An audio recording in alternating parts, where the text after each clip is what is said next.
Alright lads, so today we are back onto the new Guild Quest update, once more tackling the currently available Senkaimon quest using my free-to-play account. Now next in line would be the Captain Squad 01. We're going to skip over that for the time being and upload that tomorrow, but instead I want to more so focus on the QUINCY Senkaimon quest. Now this tower is a very weird one depending on the account that you do have, because in a way QUINCY is some of the least populated affiliation. However, given the amount of thousands of blood banners we have gotten over the last 2 or so years, we've gotten a lot of new QUINCY characters. So if you have been pulling on some of these newer characters, you likely have a good selection of QUINCYs, and even if you're a veteran, there's still some old Uryus and also Ryukins that you can use that I personally used on my main account in some of the earlier stages. First up though for stage 1, mission set 1, not like the killer matters to be fair, but let's actually have a look at some of the cows we do have here. So these are the QUINCYs that I'm personally working with. I've done quite well for myself despite skipping and missing out on a lot of banners. And I might have to work on this Esno if I really need to, but I want to use my weakest characters from the jump. In this case, maybe first and foremost, we're going to use this particular Uryu. Now, considering that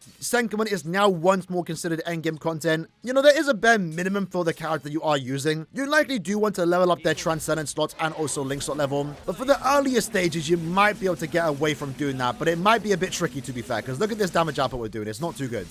We have 2 minutes to clear. Can we do it without leveling up Uryu's SP? So, you know, for the sake of the video, let's just go ahead and level up his Transcendence.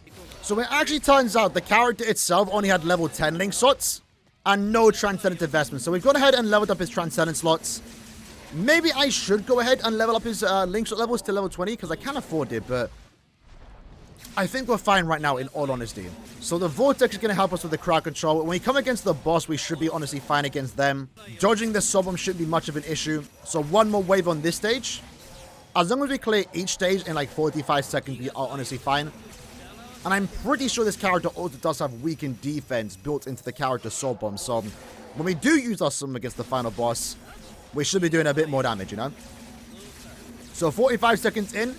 Thus far, that's good. On the slower side, of course, but it is beatable. We have 2 minutes. That's why we're using him right now, saving our better characters for later on, you know? Now, my account hasn't really worked on any super old resurrectable characters, but they're usually the ones that you want to use in these stages, right? All right, one more wave. We have a minute to go for the most part. Hopefully, the final boss isn't a power character. That'll be a bit annoying, but we might be fine. Again, status elements are also good here. Ah, he is a power character. That sucks. But we do have killer against him. So we have that going. Damage looking good. Sobom goes off. No weakened defense, unfortunately. But what we're going to do here is trap him in the corner. Use our SA1 and then flash him all the way to the right. Dodge the Sobom. Lovely. SA1 into the 2. Then use our 3. I mean, despite Uryu being a 2022 unit, he didn't age the best given his lack of spiritual pressure boost. Lack of anything, to be fair. He has Frenzy 1. It's like no more damage to enemies inflicted with an element. Just Frenzy 1 and Berserker. Compared to characters nowadays, he honestly plays like a 2020 character.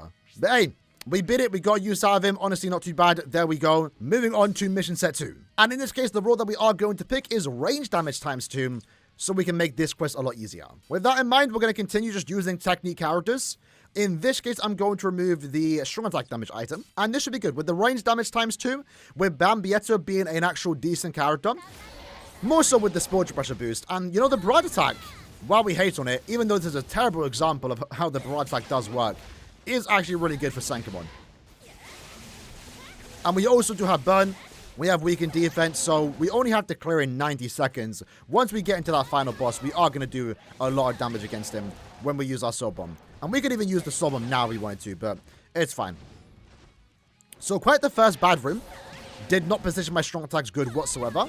But the SA2, able to do a pretty good amount of damage, taking out at least 1 wave. So maybe even Raj does have a place in the game, maybe when it comes to Senkaimon, but I don't know if I'd still want to see it on new characters. It's kind of an outdated attack because they don't actually change the way it does work in terms of the range it does have. So in this case, let's drag the boss down, use the SA1, go up, Sobom, and then flash them all the way up. Someone does do a good amount of damage, and then we'll let off the broad attack. Bambietta making quick work of stage 1, mission set 2, clearing in under 90 seconds, wiping her hands with the dust, because we cleared in just 50 seconds. Not too bad. This time for our second rule, player stamina ×2 doesn't really help us out, but I guess we'll take it. We have no other option to pick anyway. So for this set, we do want to clear in under 60 seconds, only using one accessory, which does make it a bit awkward. So for me, I'm kind of forced to dip into some of my better characters. Maybe Sangdu, for example, will make very quick work of this particular quest. Maybe I want to save him for later. I could go down and use some of these older characters, but right now I haven't actually worked on them. One thing that is worth noting if you do meet this requirement, to be fair, so I could go ahead and use Sangdu right now. And very likely, because it's Sangdu, he's going to beat the quest. If for some reason I need Sangdu later on, I could actually work on a duplicate. So I haven't actually fed any of these dupes here. And the duplicate wouldn't be sealed. So you can actually unironically beat a whole tower using one character, assuming you have that character 9 times. Is anyone ever going to do that? I don't know. But for me, let's go ahead and use Uryu. So for the one accessory that I'm going to use, I mean, probably the Quincy badge at 5-star plus would be better. For me, let's just go ahead with the... No, that's not even worked on. Do I have any Spillage Pressure item for a Quincy human that's actually leveled up? Surely. Apparently, I do not. So again, that just goes to show how unworked this account is. Let's just use the Fortification Pill. It's not too bad, right? What's my Uryu looking at? He's actually max transcended, so he's actually quite set. So we'll just keep it going. I mean, I'm sure if Uryu was 1-5, he'd also be fine. Here we go. Should make quick work of mission set 3, stage number 1. So SA1, not one-shotting to be fair, but, you know, we are only using one accessory. Again, I think the Lieutenant's badge or the Quincy Cross would be the better accessory to use, in all honesty. So SA1 upwards, into the 3. We also do have attribute advantage against the final boss with the debuff. And we also have a gauge, to be fair. So the gauge is now activated. That makes a big difference. As you can see, we're clearing super fast there. Going into Ichigo. How many seconds do we have to spare? 30 seconds to spare. Can we actually use the Sob Bomb? Dodge? Couldn't one-shot, unfortunately, because the gauge just expired. But, you know, Uryu's definitely a good character to use here. In this case, clearing stage 1, mission set 3 in 33 seconds, and also allowing us to maybe use Sangdu in a later stage. For stage 2, mission set 1. I think stage 2 is the more easier one, more so due to the fact that you can actually use a full set of accessories for all 3 missions. So for this one, we are up against Soripa, so any character here with Soripa Killer will be great to use. Who do I want to use, though? Do I have anyone good? Again, we're going to have to start dipping some of our good characters here. Could use Askin. Don't think I want to just now. Let's go ahead and use Killgate instead. No, let's use Iban. Maybe Iban will be just fine, since we have to use 3 accessories and also 3 links. We'll maybe save Killgate for a later stage. Now, Iban in particular is level 10 SP. I'm pretty sure level 20 link shots too. And let's put on the K Fastener, so that's the build that we're going with for the links. For me, I like to sort by Spiritual Pressure and just use any link that is offering recharge and an additional damage output. So Orihime, recharge full stamina, recharge strong attack damage. We should be good, hopefully. We'll find out. No kill here, unfortunately. But are we doing good amount of damage? For the most part. We're going to have to use a few strong attacks here. But that's why we have given him recharge. And we have 2 minutes to spare, so... Again, when it comes to a new stage, using the weaker character from the jump is definitely the best thing to do. That's SA2. We do have Lacerate, which does eventually, over time, chip away at the HP. If we do inflict it at the very least. So push that enemy back. A lot of pushback attacks, so you can just kind of keep him in the corner. Let's use that SA3. Yeah, using Iban here was definitely the shout. Because it's only going to get more difficult from here on out. Let's just make sure we stay at full stamina. But again, it's always funny using Iban in a Quincy stage. Because he is an Aranka. But affiliations in this game doesn't mean race. It means who you are affiliated with. So in some case, we do get cows like Tokinada that are Soripas, but have no affiliation killer, right? Because he doesn't side with the Seirete or Soul Society. And one of my more favorite fun facts about that is the character as the Shiro. Despite him being a villain, despite him going against, you know, the Gote 13, he still considers himself a Soripa because he believes he's doing what he's doing for the betterment of Soul Society. And that's why he's actually a Soripa as opposed to Tokinada, who is a no affiliation character. So let's push back Yoruichi. Let's make sure we flash step away. Oh, that's not good. We have to reset here. Oh, yeah, let's restart the game. Now, some people might consider resetting the app a bit cheaty. It kind of is, but we're going to beat it anyway, right? I'm not trying to go back and spend the next 1 minute doing the same thing again, you know? So in this case, what we could have done was actually use the sub now. Just apply the pressure straight away.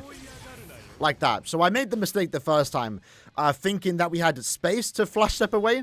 And I didn't think I'd be able to kill Yoruichi, but we were able to. So there we go. E-Burn is sealed. No longer can it be used. We'll take those orbs and also medals. Let's move into the next mission set. Now, the rules this time around are actually against us. So these are a bit weird because, like, what does this mean? Like, there's enemy attack ×2, and then there's normal damage from enemies ×2. Like, is this not the same thing for the most part? Either way, the goal is to not get hit regardless, so for us, it doesn't really matter. So I guess we'll go enemy attack ×2, doesn't matter. For this one, again, same thing, right? We're up against Soipers. Now we have to start using better characters. We have plenty of characters to spare, though. Let's use Iban, no, Kyoge, and we'll save the summon newer Quincy's for the later stages. So, do I have a set saved up? I do not. Probably should go ahead and do that, but we're going to use the Quincy Cross. Again, I've not 5-star plus any accessory just yet. We'll use the Fortification Pill in the second slot, and then we'll use the Cape Fastener in slot number 3. Going into here, getting sort by Spurge of Pressure, Heart characters only, and then I'll find any double short trait that I can possibly use. Funny enough, both on the Matoshi rolls. Take it. Alright, what's the damage that we are looking at? Pretty good damage to be fair, and it's only going to get higher because we do have Rampage. Rampage, for those that don't know, increases our damage by 2% every time we get 1 kill. So after 50 enemies defeated, we are doing 100% more damage. It's one of the most broken skills in the entire game, and it's a skill that has not returned that many times. Since it's been added since 8th Anniversary Part 2, we've only seen it 5 times. 1 for each character in an attribute. So hopefully that attack or skill can return sometime soon, because it's actually a really good skill. Very fun skill too. No one who doesn't like more damage. For this one, though, maybe it was a tad bit overkill. Maybe I should have saved him for later. Never mind, we forgot to use 2 accessories, or 2 links. Now, because we are only using 2 links, our recharge is on the lower side, or it's a tad bit lower now. And we are also doing a tad bit less damage since we have less stats, right? However, it doesn't really matter all too much. What we do know, however, is that there will be more stages later on. So right now, even though there's only 3 stages, in the future, there might be 4 or 5.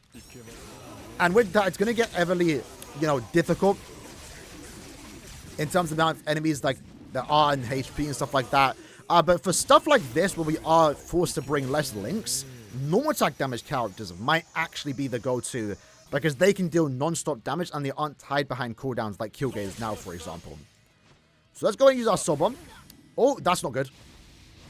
Uh-oh, lucky for us, we are immune. Nah, crap, I'm messing up here. So we did just beat it in under 90 seconds, but now we've made the mistake of taking too much damage. So that doesn't count, right? We gotta try again.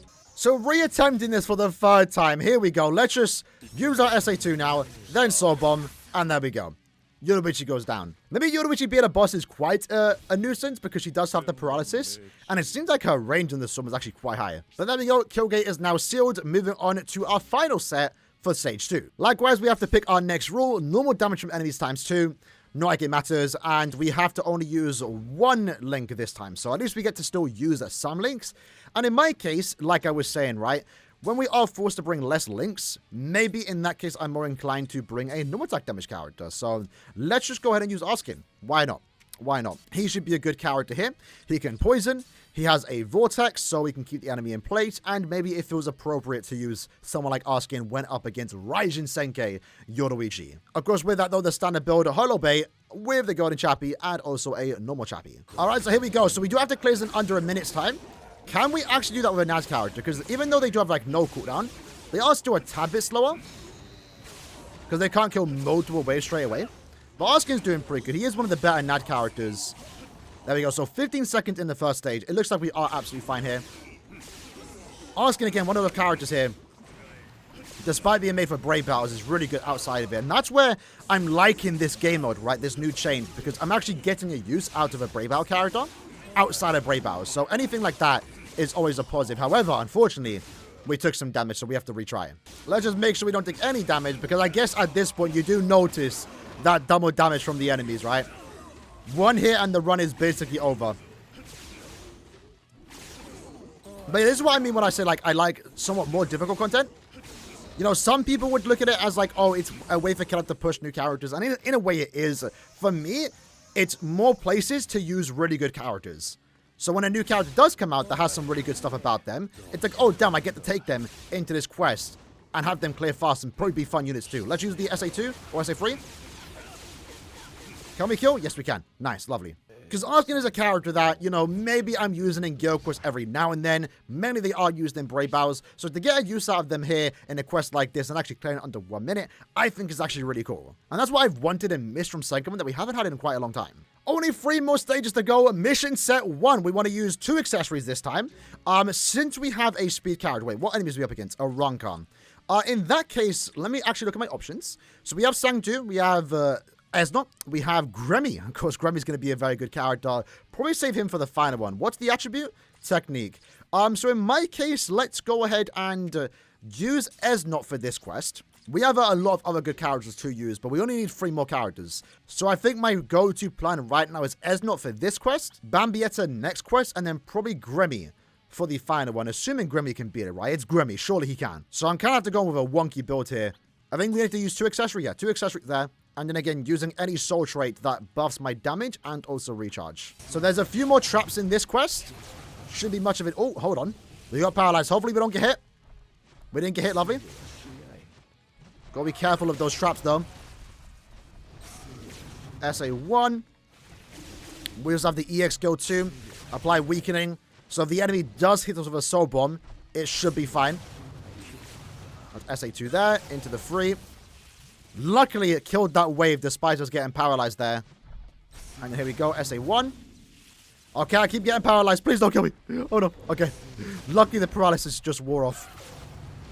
All right, let's just... No, we destroyed the trap. There we go. So, final boss's technique. That's fine. Let's hit him with the EX. Or the SA2. Flash tip out the way. Bro tried to Mary Poppin his way down to us. We dodged it super easy. Soulbomb did apply the debuff, and there we go. Bending sideways as not clears in under 45 seconds. Maybe, if I do need him later on, we can come back and clear this quest with another character.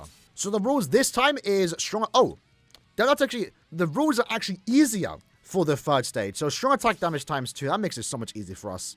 Because this goes for ourselves. So very funny that the more difficult challenge is actually buffing us. But maybe they are doing that because there aren't that many... I mean, there's a really good set of Quincy's, but, you know, it is still a limited affiliation because they only recently started to get more characters consistently. So let's go Bambietta, and I think we have to use 1 accessory, right? So let's remove that. Is it 1? It is 1. Honestly, this might be some of the more easier stages, but thanks to those buffs that we are getting. So Gremmy as a link, and then we'll just use Uryu there. So going into it, we are going to clear very fast, yeah. Maybe I should save her for the 3rd stage, but I have hope in Gremmy. When in doubt, use Gremmy. I say 1. Let's just stay away. I'm pretty sure we're immune to paralysis, but it might be freeze. I'm not too sure. Yeah, Bambi is super easy here. And we also have paralysis here, so when the boss gets close, we use our soul bomb. And then 1 shot. So if Gremmy can't beat the next stage, we're just going to go ahead and clear the stage again with Gremmy, and then take Bambietta into stage 3. Once more selecting the rule, normal attack damage times 2. Gremmy is now on. Gremmy in particular is only 1 out of 5. I can get a duplicate of him through the 100 million download celebration quest ticket, but I think I actually need to pick up Kenpachi because I don't actually have him. So if I need Kenpachi, I'll use him, but right now we're focused on Quincy, so we don't actually need Kenpachi, and Gremmy at 1-5 should be fine. Let's find out. Yeah, more than enough. So we can also get back up to full stamina. Quincy Tower, honestly, isn't even that bad. Again, it really comes down to if you've pulled those Quincy's, but there's been a lot of banners of Quincy's, and we're missing quite a few too. I didn't get Giselle or Bambietta. You know, there was a recent triple Quincy banner at the start of the year as well. Arskin was available in the end of year banner. Gremmy, it's Gremmy. Everyone should have him right. You're pretty much guaranteed him multiple times, especially on that recent ticket. Let's soul bomb now. And we didn't even need to use that EX skill. So yeah, the Quincy Tower, unironically, wasn't even that bad. Wasn't even that bad. Because we just played stage 3 and mission set 3 using Gremmy, and with that we are now done another set of Senkaimon quests. In this case, tackling the Quincy Stamritter one. Next up, for our next and final video of this month of Senkaimon, which we might upload tomorrow, we're going to tackle the Captain and Squad 0 Senkaimon quest.